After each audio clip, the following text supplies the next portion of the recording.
আজ আমি করব একটি মিষ্টির রেসিপি। বিখ্যাত একটা রেসিপি, খাজার রেসিপি। তো সেই রকমই একটা রেসিপি আমি করব, খাজার রেসিপি। তো এখানে আমি 200 গ্রামের মতন ময়দা নিয়ে নিলাম।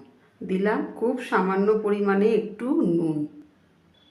ময়ানের জন্য আমি এখানে দিলাম 1 চামচ, আরও 1 চামচ ঘি, সেই সাথে একটু সাদা তেল দিলাম, যাতে ময়ানটা আমার ভালো হয়। যেমন ময়ানটা যত ভালো হবে খাজার রেসিপিও তত ভালো হবে। তো আমি এখানে 2 চামচের মতন সাদা তেল দিলাম। তো এখন আমি ময়দাটাকে ভালো করে মেখে নেব। আগে ময়দার সাথে ময়ানটা আমি ভালো করে মিশিয়ে নেব। তো ময়ানটা আর ময়দাটা আমি খুব ভালোভাবে মিশিয়ে নিলাম। তো এটা আমি বুঝবো কী করে? যখন দেখব যে ময়দাটা মুঠো করলে একদম মুঠ হয়ে যাচ্ছে, তখন বুঝতে হবে যে ময়দাটা আর ময়ানটা খুব ভালো মাখা হয়েছে। আবার এরকম হাত দিয়ে চাপ দিলে একদম ভেঙে, হাত দিয়ে চাপ দিয়েই এটাকে ভাঙতে হবে, নিজে থেকে এটা ভাঙবে না। তো আমার ময়দা আর ময়ান খুব ভালো করে মাখা হয়ে গেছে। এখন আমি এটা জল দিয়ে, খুব অল্প অল্প জল দিয়ে মেখে নেব। তো এরকম খুব অল্প অল্প জল দিয়ে এরকম আমি মেখে নেব। একবারে জল দেয়া যাবে না, খুব সামান্য করে জল দিয়েই এটাকে মাখতে হবে। তো ময়দাটা আমার মাখা হয়ে গেছে। ময়দাটা আমি খুব শক্তও করিনি, আবার খুব নরমও করিনি, মিডিয়াম অবস্থায় আমি ময়দাটাকে মেখে নিলাম। এখন আমি ময়দাটাকে একটু এক পাশে ঢাকা দিয়ে সরিয়ে রেখে দেবো সেট হওয়ার জন্য। তো যে কাপটা দিয়ে আমি ময়দা নিয়েছিলাম সেই কাপ মেপেই আমি চিনিটা নিয়ে নিলাম, আর সেই সাথে জল দিলাম, 4 ভাগের 1 ভাগ জল দিলাম। এখন আমি গ্যাসটাকে জ্বালি।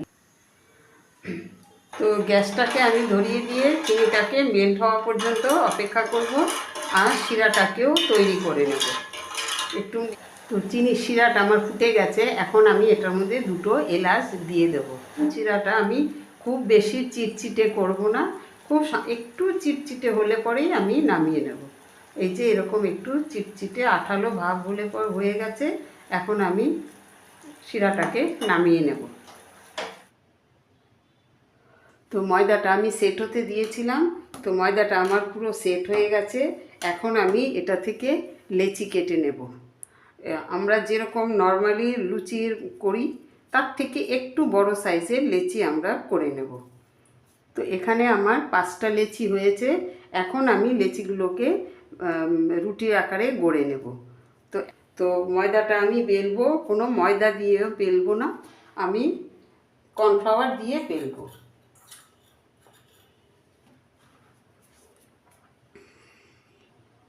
তো এই রকম পাতলা করে আমি রুটিটা এরকম বেলে নিয়েছি। তো এরকমভাবে আমি সবগুলো রুটি বেলে নেব।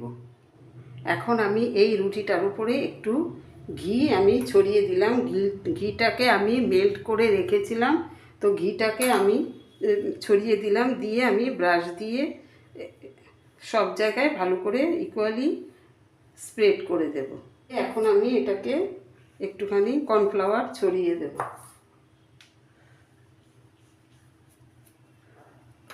দিয়ে কর্নফ্লাওয়ারটাকেও আমি একটা ব্রাশের সাহায্যে ইকুয়ালি সব জায়গায় ছড়িয়ে দিলাম। দিয়ে এখন আমি আরেকটা রুটি ওপরে দিয়ে দিলাম। তো এইরকমভাবে একের পর একটা রুটি ওপর থেকে ঘি আর কর্নফ্লাওয়ার ছড়িয়ে আমি পরপর রুটিগুলো সাজিয়ে নিলাম। আমি এটাকে গুটিয়ে নেব খুব শক্তভাবে, যাতে ভেতরে কোনো হাওয়া না থাকে, কোনো ফাঁক না থাকে। এরকমভাবে আমি এরকম খুব চেপে এটাকে আমি এরকমভাবে মোল্ড করে নেব। তো এরকমভাবে মোল্ড করে নিলাম। আর শেষের দিকে যে এই জায়গাটা, লাস্টের দিকটা যাতে খুলে না যায়, সেই জন্য আমি একটু জল লাগিয়ে নিলাম, যাতে করে এটা খুলে না যায়, এরকমভাবে খুলে না যায়। একদম চেপে এটা বসিয়ে দিলাম।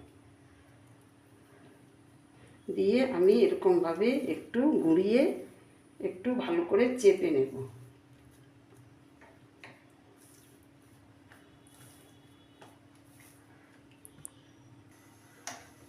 তো এটাকে আমি ভালো করে এরকম গোল করে নিয়েছি। এখন আমি এটাকে কেটে নেব, ইকুয়ালভাবে কেটে নেব, সাইড থেকে একটু কেটে বাদ দিয়ে নেব। তো সবগুলোকে আমি এখন ইকুয়ালভাবে কেটে নেব। তো এরকমভাবে আমার সবগুলো কাটা হয়ে গেছে।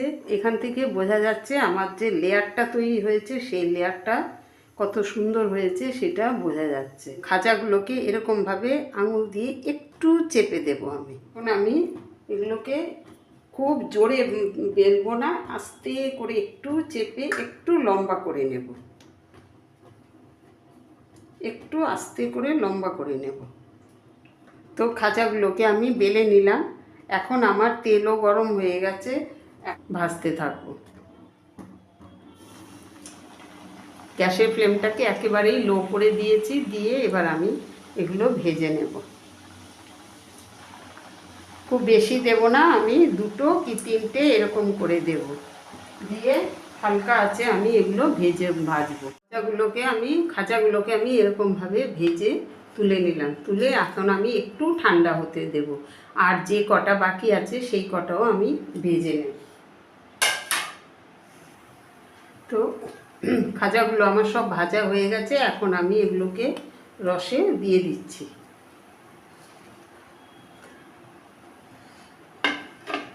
দিয়ে আমি একটুখানি রসের সাথে মিশিয়ে নেব।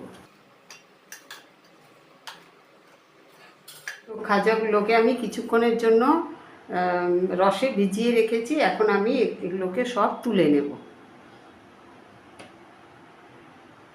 তো খাজাগুলোকে আমি রসের থেকে কিছুক্ষণ রসে রেখে আমি তুলে নিয়েছি। এখন আমি একটা ভেঙে দেখাচ্ছি আমার খাজার রেসিপি কতটা নরম হয়েছে, কতটা রসালো হয়েছে।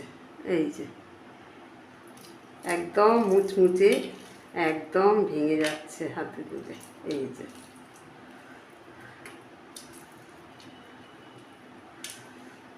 একদম নরম, ভেতরটা রসালো নরম আর উপরটা ক্রিস্পি একদম। তো আমার এই খাজার রেসিপি আপনাদের কাছে কেমন লাগলো আমার দর্শক বন্ধুদের কাছে আমি জানতে চাইব। তো আপনাদের কাছে যদি আমার এই খাজার রেসিপিটা ভালো লেগে থাকে তাহলে আমার চ্যানেলটাকে অবশ্যই একটা সাবস্ক্রাইব আর একটা ফলো দিয়ে রাখবেন। তো আজ এই পর্যন্তই, নেক্সট রেসিপি নিয়ে আবার আপনাদের সাথে আমার কথা হবে। সবাই ভালো থাকবেন।